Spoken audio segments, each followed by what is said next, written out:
Well, good morning, everyone, and welcome. I am Captain Dan Adamus, and I am the President of ALPA International's Canada Board.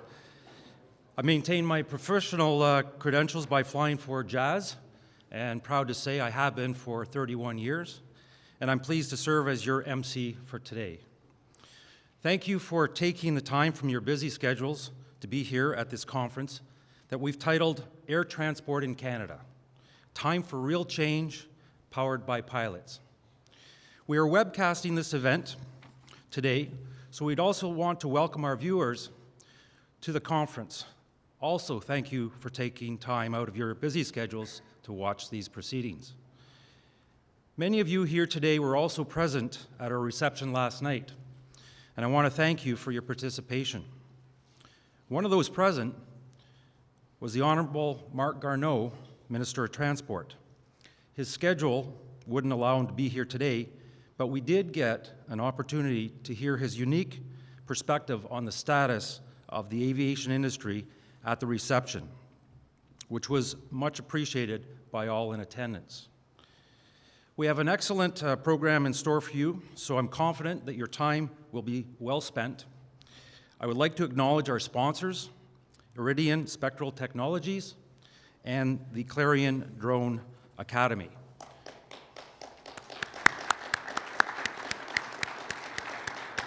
They are helping make this event possible, and I'd like to ask you to join me in a round of applause for doing so. That's all right, Tim. That's all right. Can't thank them enough for their generous donation to this event. We want this conference to be interactive and include your participation, not only for our audience in the room, but for those watching via webcast. I'll give you more details on how to do that in just a few moments. Throughout last year's election campaign, the Liberal Party promised real change in a number of areas, including infrastructure and the North, in order to ensure that Canada is positioned for growth and to better connect all Canadians. With this in mind, the purpose of this conference is to explore our industry's priorities for making real change, to position air transport for growth, and to be competitive on the international stage. You should have a copy of the agenda in your conference materials, and I'd like to take just a few minutes to outline how we're going to spend our day together. First, we'll hear from ALPA International's President, Captain Tim Knoll, who will add his welcoming remarks and provide the association's priorities for bringing about real change in our industry. Following his remarks, we'll hear from Senator Leo Housakos, who will highlight key areas where changes are needed from a recent Senate study on our industry. Our first panel will discuss the Canada Transportation Act review, including fees and taxes imposed on the industry, areas where changes are needed in our industry not only to be competitive with other modes of transport, but also so that Canada can hold its own on the world stage. We'll have a networking break thereafter and then reconvene for the second panel that will review Canada's security screening system to identify where efficiencies can be achieved and how pilots can play a role as part of the threat prevention team. After that panel, we'll have a buffet lunch and eat together here in this room. During lunch, Mr. Donald Roussel, Associate Assistant Deputy Minister, Safety and Security Transport Canada, will provide a keynote address on the subject of the government's priorities in aviation in the near future. The third panel will focus on areas where changes are needed in order to improve airline safety and service. For example, changes are coming in the way we navigate in order to be as efficient and environmentally compatible as possible. Our country remains relatively underserviced in the North, a part of Canada that is becoming increasingly important, but still primarily accessible only by air. We will finish up the day with closing remarks from ALPA International's first Vice President and National Safety Coordinator, Captain Joe DePete, and thereafter which time we'll have coffee and be available for further networking.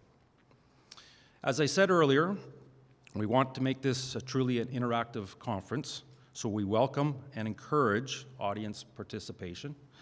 To that end, we've set aside time at the end of each panel for you to ask questions. Please use the aisle microphones in the room for your questions and comments.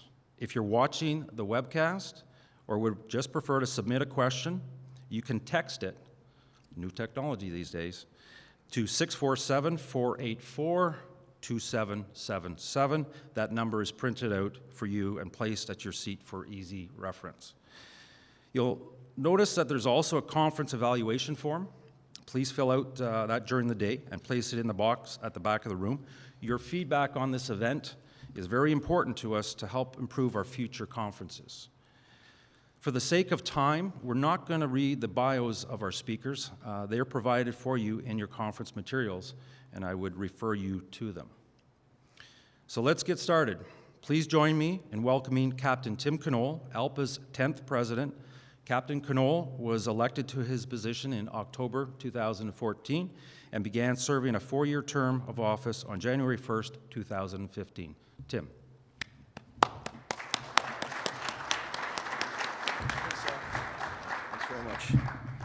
Good morning, everybody. So I always like to start off with a little story before I go into my remarks. And Dan mentioned he maintains his professional credentials as a captain for Jazz, and I maintain my professional credentials as a captain for Delta Airlines. In a prior life, I flew on and off aircraft carriers, and for those who have ever done that or are a student of aviation, you know that's just a different way of approaching landing. You just land. You just come down and crash into the deck. So I do maintain currency for Delta. I am active and current. A few months ago, I was out flying in not such great weather into a very short runway in LaGuardia, New York. And I briefed the other captain in the right seat because, properly so, the airline doesn't let me fly with a normal co-pilot. They make me go flying with another captain. And we're on approach, and the weather is not good. It's raining hard. There's the runway's got standing water. So I briefed, we're going to do something close to a carrier landing, but I'll arrest the rate of descent just before impact so that we break the tension and our brakes have gripping power, and we'll get the spoilers up and we'll stop safely on the runway. I did that perfectly except for arresting the rate of descent. And let's put it this way, the contact with the runway surprised everyone except for the first officer or the captain in the right seat who flinched just before it happened. And it was rather a difficult and hard kaboom. We were on the ground. Well, safely taxied to the gate, but our gate was occupied. And I could kind of feel the aircraft, the tension in the aircraft. Wow, he really landed that airplane hard. So we get up to where I'm about to turn right into gate 22, I think it was, at LaGuardia, and they're not ready. They've got a catering truck and some baggage carts in the way. So I came up, and our normal procedure is if you have to stop short, you do.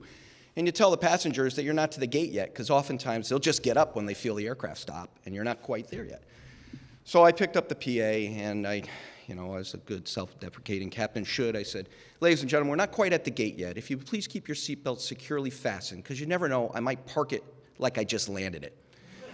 And I could hear the laughter like that through the door of the cockpit, So, I'm the best fighter pilot you've ever met. Just ask me. We make mistakes. Pilots make mistakes, but we always learn from them. So again, good morning and welcome. And on behalf of more than 52,000 pilots flying at ALPA for 30 airlines, including 9 carriers here in Canada, I'm excited to be here with everyone today for a robust discussion on improving the nation's air transportation system. Aviation in Canada is unique and diverse, having a rich history dating back to 1909. And according to Canadian Geographic magazine, the Finlay family from Ottawa was the first recorded to travel across Canada on an airline in 1939. Mrs. Finlay once described that first flight as noisy and flimsy. She said, from time to time, we would hit an air pocket. Our hearts were in our mouth. Well, while nowhere near as noisy or flimsy, and hopefully with fewer air pockets, and with our hearts in our mouths, Canadian aviation has evolved and thrives today. Thanks to the training and dedication of today's professional pilots, there has been a lot of progress in our industry. Each year, Canadian airlines contribute tens of billions of dollars in economic benefit and opportunities to communities across the nation. Canada's airlines and their employees help fuel the national economy and build local businesses. The airlines provide tens of thousands of jobs while transporting passengers to vacations and business destinations and products to existing and emerging markets. Let's break that down just a little bit. Today, Transport Canada notes that there are 647 Part 703, 704, and 705 air carriers in Canada that carry more than 124 million passengers and 1.1 million tons of freight each year. This significant contribution has played a vital role in Canada's economic structure. The aviation system accounts for $75 billion in Canada's gross domestic product each year. In addition, the Canadian aviation industry employs almost 1.7 million workers. That's substantial. But like aviation systems across the globe, it's not without its challenges. Over the past several years, our industry has been intensely scrutinized. In 2013, according to a Senate report, aviation stakeholders described Canada's air transport industry as suffering from a lack of coordinated direction. The main outcome of this report was a solid recommendation for a single, cohesive national air travel strategy for Canada. More recently, a review of the Canada Transport Act looked into how, as a whole, Canadian aviation was able to attract and connect passengers in the current global landscape. Once again, that investigation led to broad recommendations focused on three main areas. Basically, one, increased competition and discipline in the market forces. Two, supporting and improving the health of air transport sector in Canada. And three, supporting and strengthening the governance in that sector.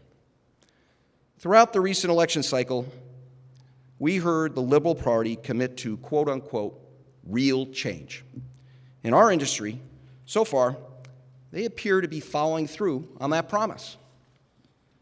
The election of Prime Minister Justin Trudeau and the appointment of the Honourable Marc Garneau as Minister of Transport brings new opportunities for the Canadian government. Together, we can take fresh action to advance a safe and competitive airline industry in the global economy and create promising careers for Canadian workers, including airline pilots. We look forward to working with the government and key stakeholders to promote Canadian air transportation from this common ground. ALPA is proud of the role in helping shape this industry, and leading up to this conference, we have highlighted the needs for real change.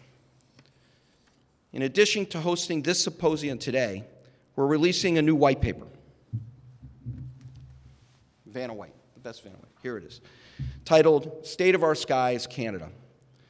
This policy paper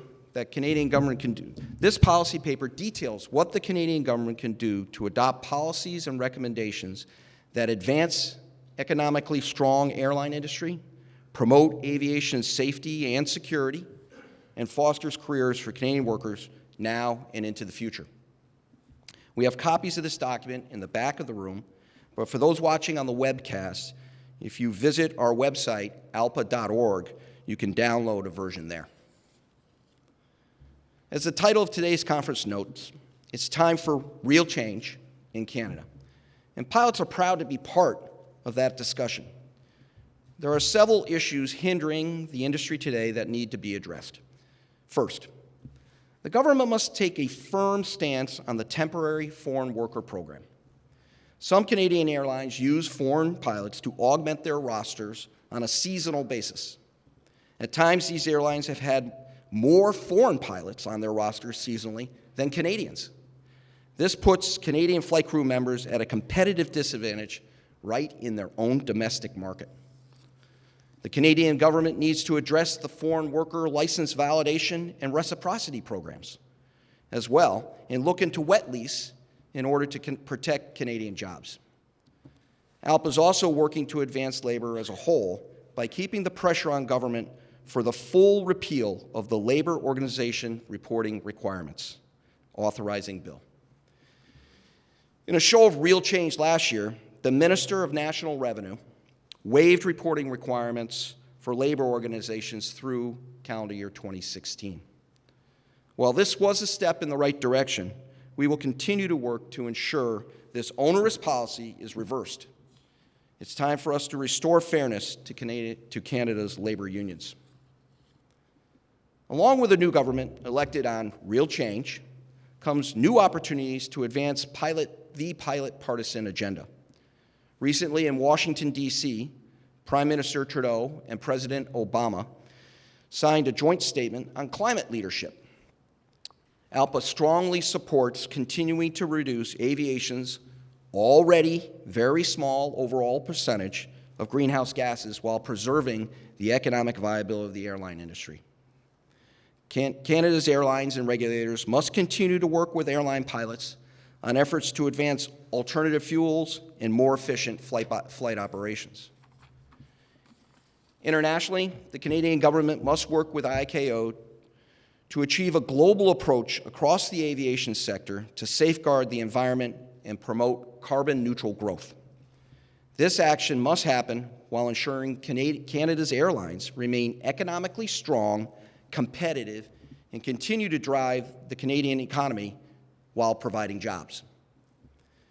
We also need real change to the taxation and fees policy going forward. The users pay concept applied to our industry stands in stark contrast to other modes of transportation which receive direct subsidies or indirect tax support. When it comes to aviation safety, on another issue, ALPA is redoubling our efforts with the new Canadian government in pushing forward our members' goal for new science-based flight and duty time regulations. The precedent is set, and the scientific data is on our side. We are eager to work with the new government to put this long overdue safety measure back on the right course. We also need to raise the bar on the safe shipment of lithium batteries as cargo and the regulation of regulate the safe integration of unmanned aerial vehicles, or UAVs. We also need to keep educating the public on the dangers of shining a laser into an aircraft and work with law enforcement to ensure that those who do are penalized for such reckless behavior. Throughout the day, you'll hear from numerous experts on ways to advance several other key issues surrounding Canadian aviation. Issues like the value of competition, or why the Canadian government must adopt policies and regulations that favor our airline industry, not harm it, to the benefit of other airlines and other nations. ALPA is optimistic, we're very optimistic, that by working together we can align Canada's national positions with the shared vision for safe, secure, and competitive airline industry that provides good jobs for Canadian workers. We will also look at how to adopt a risk-based approach to security screening for airline pilots. We can make significant changes to improve the screening process. In particular, we can treat aircrew as part of the security team instead of the potential threat.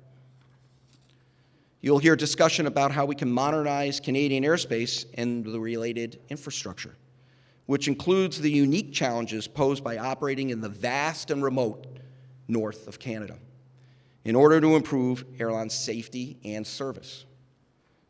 As the voice of airline pilots in Canada, ALPA will never cease to advocate on behalf of our industry. We will continue to aggressively call for the real change that is necessary for Canadian airlines and their workers to maintain the highest standards of safety while thriving in the global marketplace. Aviation contributes greatly to the lives of Canadians on such a scale that it must be a national priority. Our union is eager to strengthen its relationship with the Canadian administration and regulatory agencies to achieve these shared goals. In closing, I want to thank you all for coming today. I especially want to thank our panelists for their insight and expertise on ensuring the success of our industry. Bringing these key stakeholders together is a step forward in developing a cohesive national air travel strategy. I also want to thank the ALPA staff and pilot representatives for all their hard work in putting this event together. I look forward to a productive meeting today, one that finds ways to move forward, not only powered by pilots, but by the government and industry working together. I'm now pleased to introduce our special guests. We're joined today by former Speaker of the Senate of Canada, Senator Leo Housakos. Senator Housakos has a long history with the Canadian political system and is a passionate supporter of Canadian air travel. Please join me in welcoming the Honourable Senator Leo Housakos.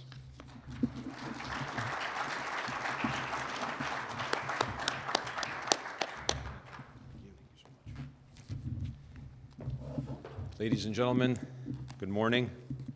Thank you, Captain Canal, and I'm honored to be here this morning for this important symposium. And I have to say that I very much appreciate the theme of this symposium, a time for real change powered by our pilots. I think more than ever before, the aviation industry needs to evolve, and I think without a doubt that the pilots have to be in front of that plane driving those changes as we go forward.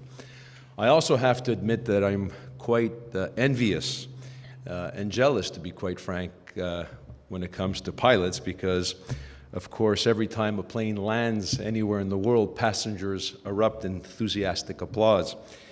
And I, as a senator, from time to time do get applauded, but I have to admit, I suspect more often than not the applause are because I'm usually ending a speech.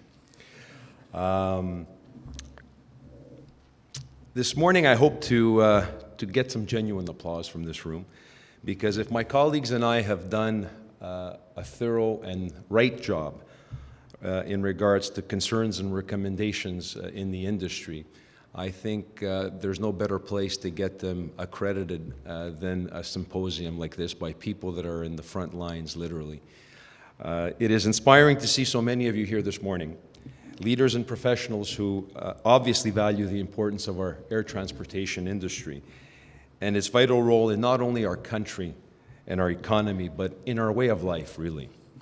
Almost 150 years ago, our nation was built and united by a national railway system that brought our vast lands closer together by enabling people and, of course, goods and services to be brought coast to coast. And that experience in Canada when we built the railway was called nation building, and it was a first step forward in laying the foundations for nation building in Canada.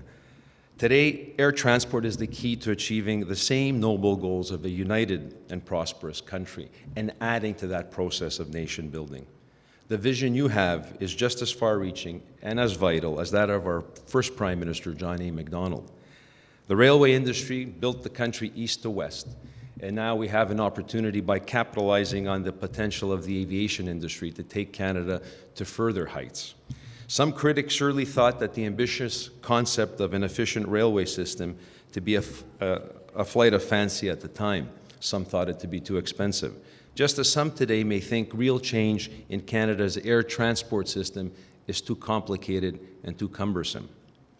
But I, like you, I see a clear path as long as we trust the experts to navigate us. As this conference's slogans indicates, this initiative is about real change powered by our pilots to expand passenger and cargo air travel for the ultimate purpose of fulfilling your industry's true potential. I've been asked to speak about the Canadian Senate's report on the future growth and competitiveness of the Canadian air travel industry. But before I look to the future, I want to address how we got here. I have a question for those of you who don't reside immediately in the Ottawa area. I would like people in the audience, please, who have come 500 kilometers or further to be part of this symposium to please stand up. Those who have come 500 kilometers or further, don't be shy, please stand up. And if you've come by airplane, please remain standing. So somebody drove a long distance to get here. But the vast majority of you relied on our aviation industry and our airline industry to be brought to this important symposium. So thank you for standing. My point is that as Canadians, we rely on air transportation not only to connect us with the people around the world, but we rely on it so we can connect amongst ourselves in this vast country. I'm a positive person So I agree that we've had much success in this country in our industry, particularly since 1992 with the National Airports Policy that has seen incredible improvements in the management of our airport and our airport authorities. In fact, Ottawa International Airport, which many of you in this room have used in the past, is rated as the second, is rated the number 1 airport in North America. It's also been rated the number 2 best airport in the world. Indeed, those are achievements that we need to be proud of. However, I'm also a realist, and I recognize that we can't simply rest on our laurels and plod along.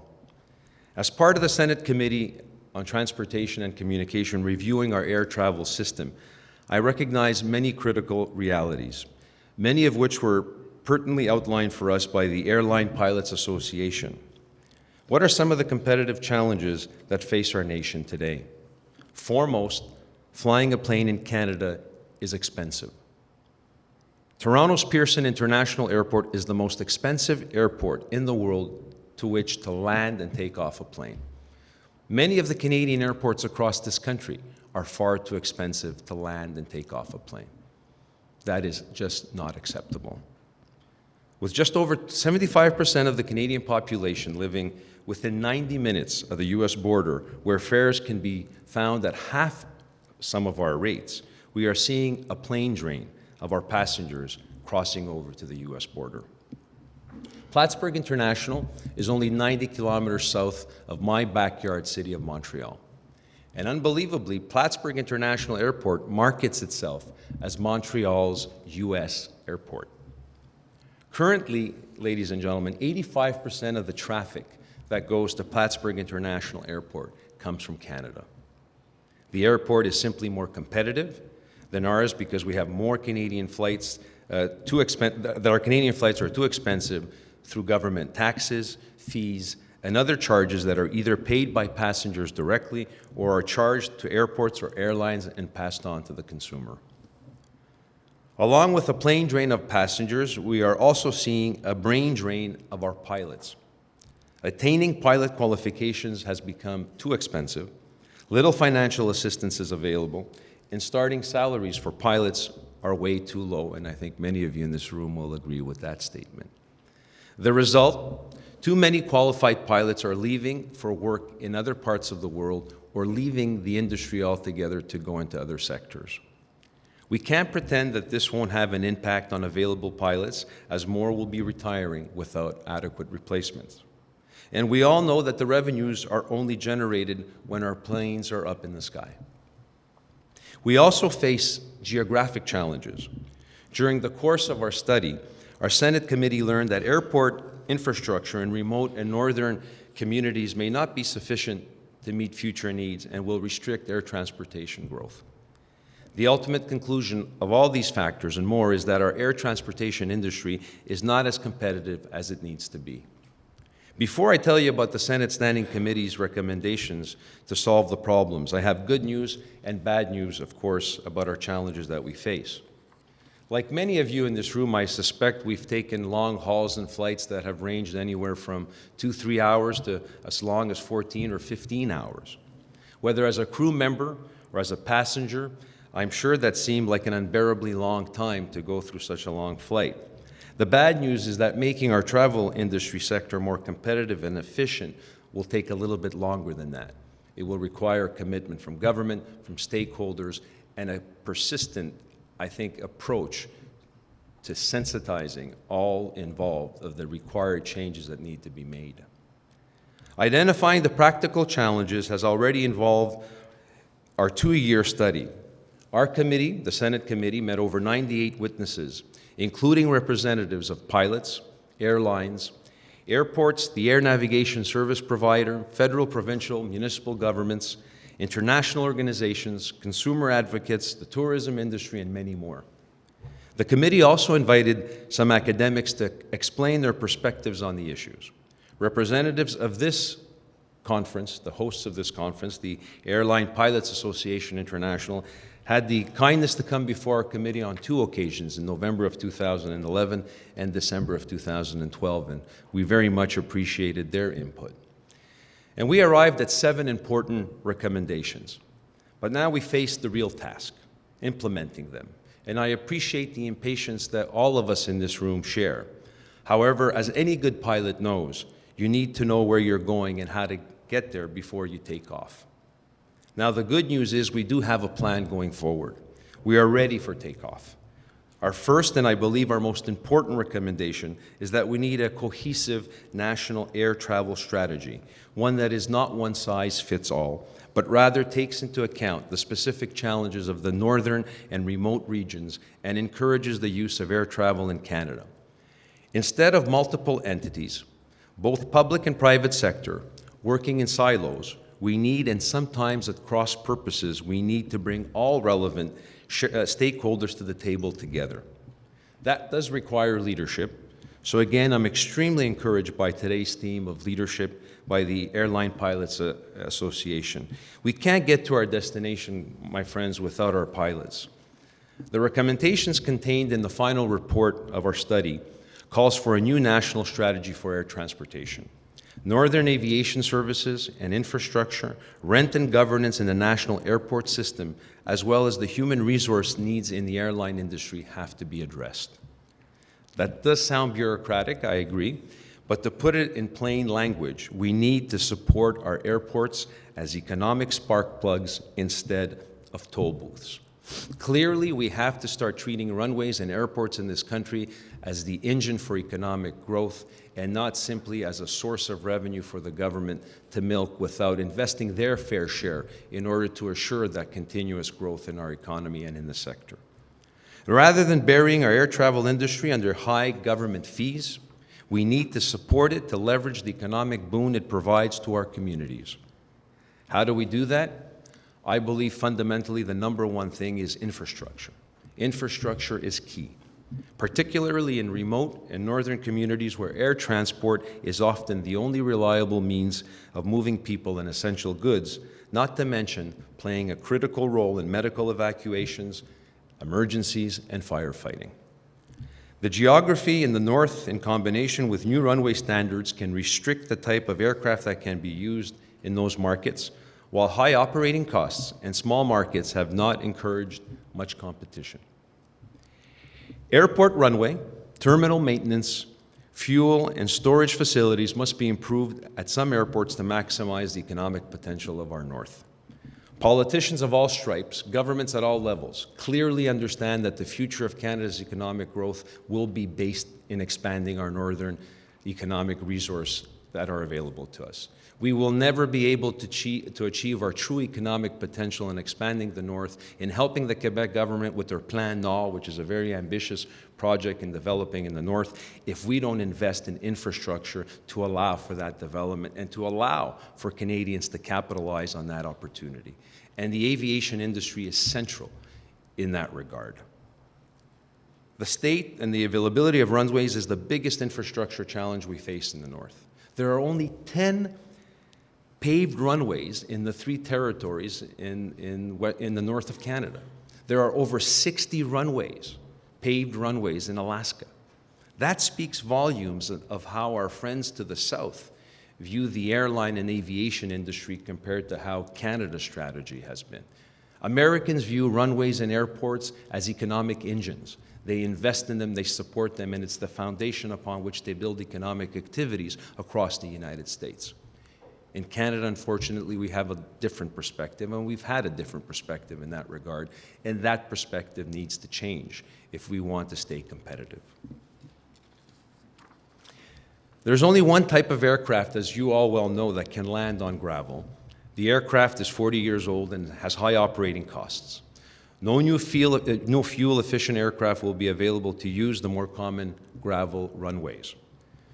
Furthermore, many northern airstrips are also too short to accommodate our modern aircraft, even our small ones. It is difficult to attract new air carriers to other remote airports, as the runways in this country are in bad need of investment.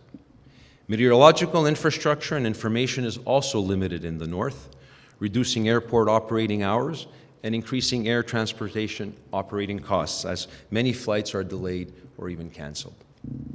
Bob Dylan famously sang that you don't need a weatherman to know which way the winds blow. but I don't think he had ever had the privilege of piloting airplanes through our north. Captain Dan Adamus from the Airline Pilots Association told our committee that many northern aerodromes do not currently have continuous communications with the rest of the Canadian aviation infrastructure, especially those that do not have a 24-hour control tower or flight station. When the tower or flight station is closed, crews often do not have any means to verify the en route and destination weather to file a flight plan unless they have onboard satellite telephone capability. Close quotes. I'm not a pilot, many of you here are, but I appreciate their concern that they don't want to fly blind, and certainly passengers wouldn't want to be put in that circumstance either. Captain Adamus also made a point that strongly resonated with me. Flight crew members would like to see a larger portion of fees spent on improving airport infrastructure. In other words, runways rather than terminal buildings. Invest in practical things rather than in Taj Mahals. This strikes me as eminently sensible.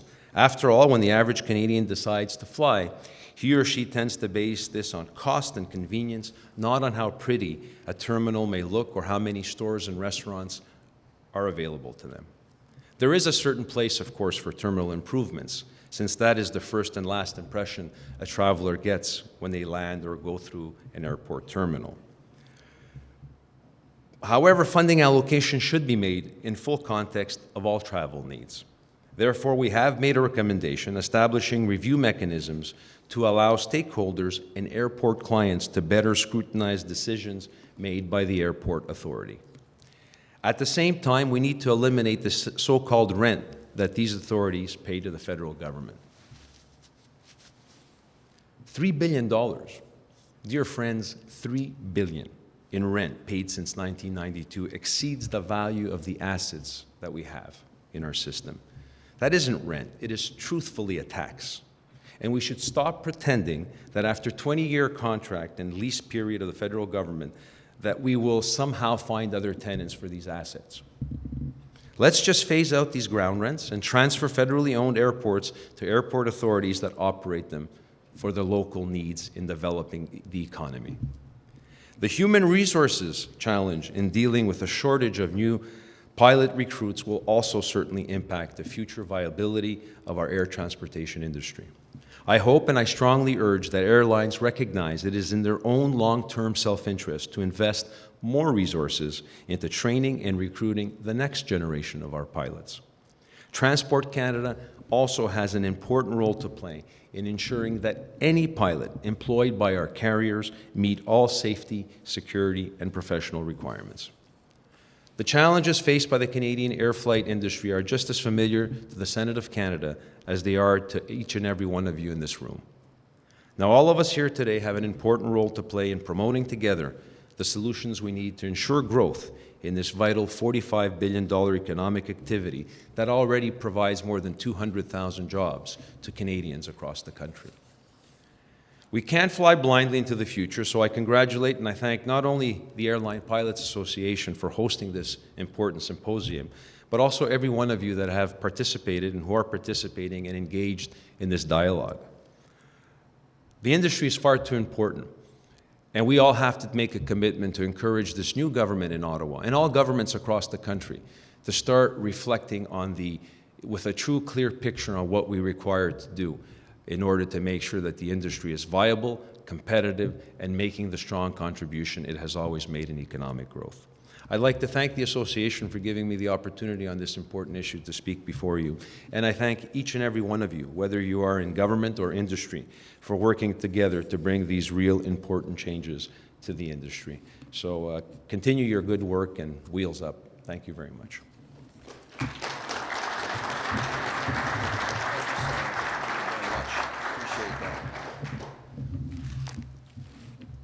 So thank you, Senator Housakos, for those detailed and enlightened remarks. It is so encouraging to see a government official so engaged in our industry, and I would offer to you it bodes very well for the future, very, very well for the future. We have an opportunity for some questions and answers at this point. Well, certainly questions. We'll try on the answer part. So if you would like to step to one of the microphones, and please identify yourself for our benefit, and feel free to fire away. And also, if a question comes in through the text system, you'll let us know. James? I think it should be live. Okay. Hi, Senator Housakos. I'm James Harding from Wasay Airways. ALPA advocates extensively for protecting Canadian jobs for Canadians and ensuring that any temporary foreign pilots meet the same high Canadian standards. In developing a national air travel strategy, do you feel it is important to also develop a strategy that ensures an adequate supply of Canadian pilots so that we do not have to depend on foreign temporary workers? I thank you for that question. And as I stated in my remarks, and it was one of the clear recommendations from our Standing Senate Committee, that going forward, airlines need to invest more in developing and training our pilots. We need to do a better job in literally paying our pilots. And ultimately, the Canadian government already has requirements in terms of how rigid, accreditation rules for pilots to be flying in Canada and for Canadian airlines. But I think we need to do more. All of us know that right now, airlines in this country do use pilots that are not from this country. They bring in pilots from time to time that fly other routes, and they come here at different times of the year. And I think we're quite cognizant as parliamentarians that the government has to become more vigilant and more rigid when it comes to the safety requirements than we already are. I think we've done a good job, but we can go further in taking assurances that their basic requirements are met. Thank you.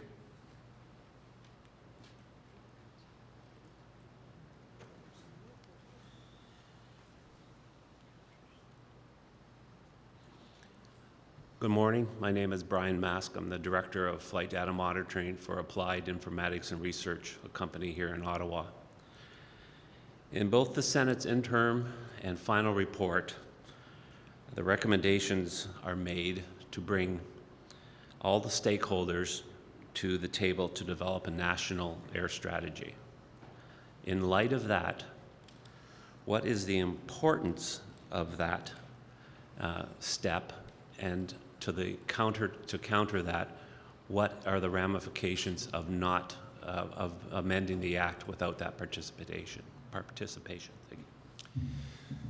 Well, the Parliament Act, of course, we all know is designed by parliamentarians. So Parliament, all various acts and bills and legislation can be amended in order to fulfill certain goals and obligations. And our committee thought that it's essential. Right now, and in all fairness to airport authorities, they have done a pretty good job over the last couple of decades in managing the airports more effectively.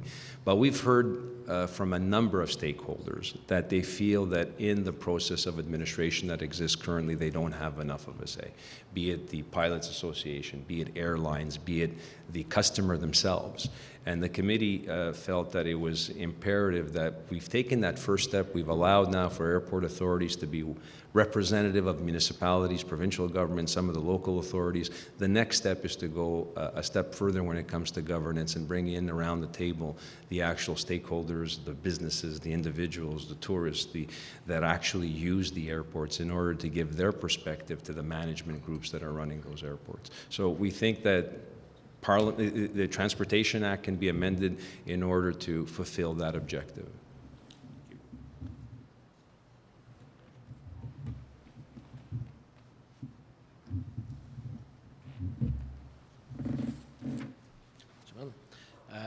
Mark with Air Transat.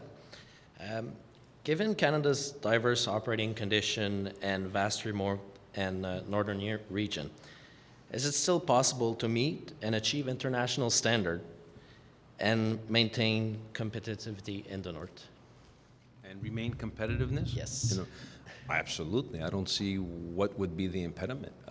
It just requires the political will to start investing in the infrastructures that are required to get to that level, both in terms of technology, both in terms of the runway infrastructure. I don't see why we can't. The Americans have adequately done it in Alaska, and you can't get any more remote and any more north than that. So I don't see any reason why we can't do it in the Yukon and the Northwest Territories and other northern parts of the country. So, thank you.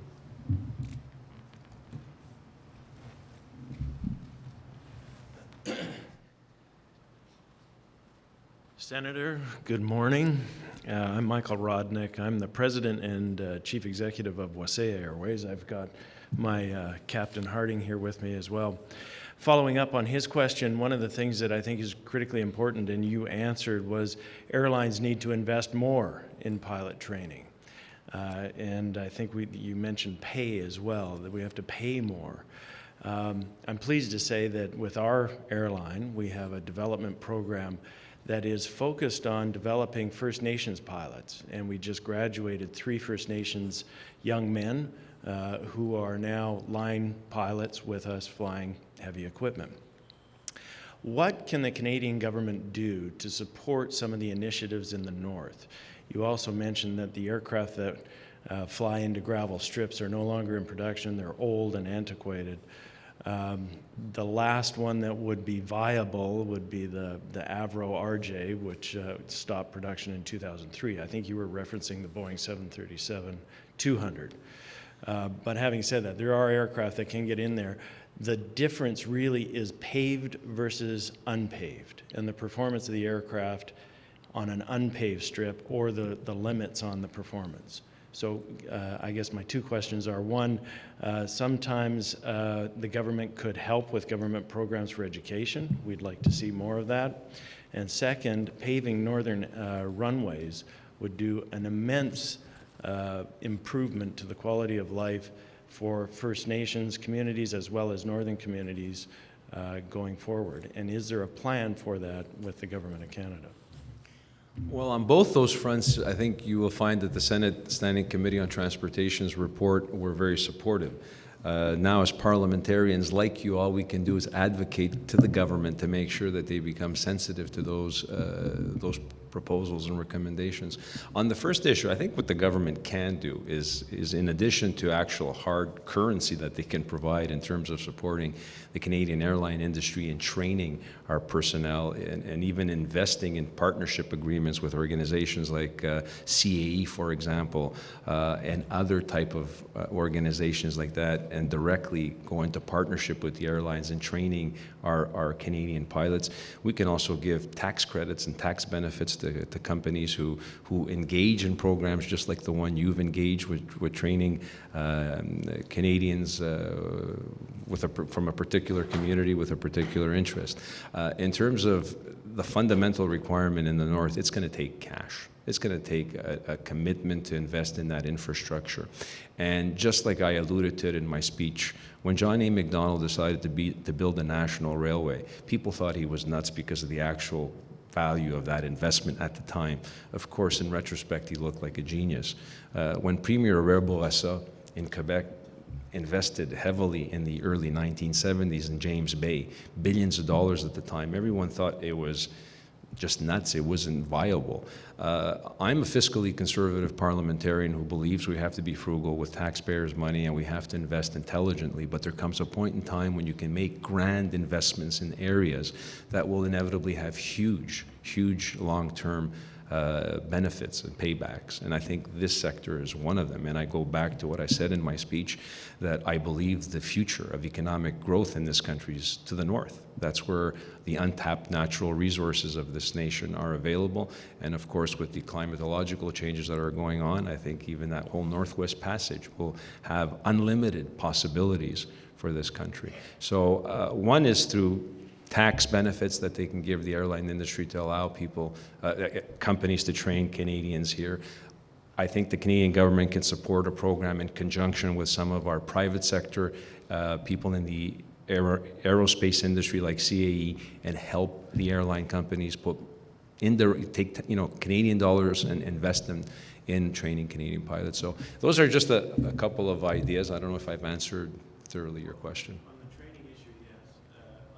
Issue. I've gone dead here. Oh, there we are. On the training issue, yes, and I have to commend our pilot group, we've got an apprenticeship program that we have not just for First Nations people, but also for all young pilots who have a low amount of time and want to get into the industry. We have an apprenticeship program, so we're trying to grow our own pilots, but admittedly that lasts 12 to 18 months before they get pulled up to the larger airlines.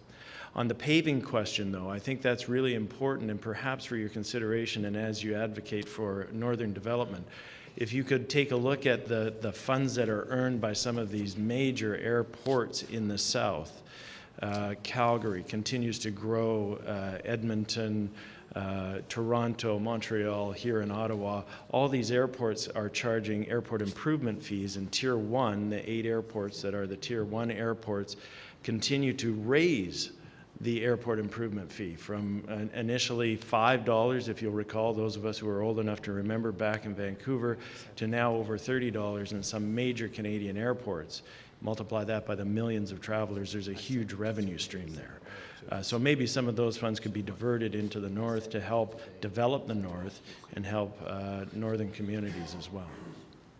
Well, that was the point I was trying to get across. I might have not been very effective about it, that the northern airports are in a uniquely different situation than our 26 national airports are across the country.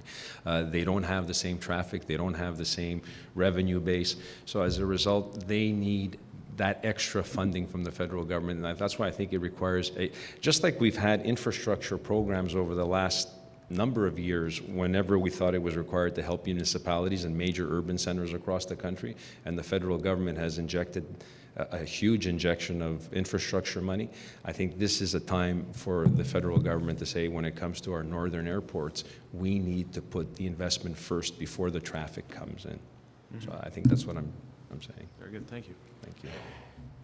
The only thing I would add on that is certainly in the United States, and I think we can find examples in Canada as well, the governments have found that the industry, and airlines in particular, and the airports secondarily, are very effective tax collectors.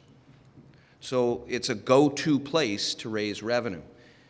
If we can get our government to assign priority that revenue collected through our aviation system stays within the aviation system instead of flowing outside. And in the United States, it flows to railroads and it flows to bridges and highways. It doesn't stay within the aviation system. We have a much higher probability of being able to find a way to fund these very critical projects like the ones in the north for paving. A question from the internet? Yeah, we got a Texan question here for Captain Canoa. What role does pilot supply play in ensuring the industry is competitive, and how best to ensure that pilot supply continues? So it's multifaceted problem, and it's global in nature. If you go to the Far East in China, the pilot supply and demand equation is far out of balance. They have a critical shortage of pilots. If you go to Europe, it's inverted. There are still a far greater supply of pilots than there are as demand. In the United States, we are suffering an impending shortage, but still currently, and for the calculable future, and I'm talking 20 years, there will be more qualified pilots than there will be jobs. The question is, will the next generation of pilots want to enter the industry? They do the math. They're far more savvy at doing the math than I was when I entered the industry.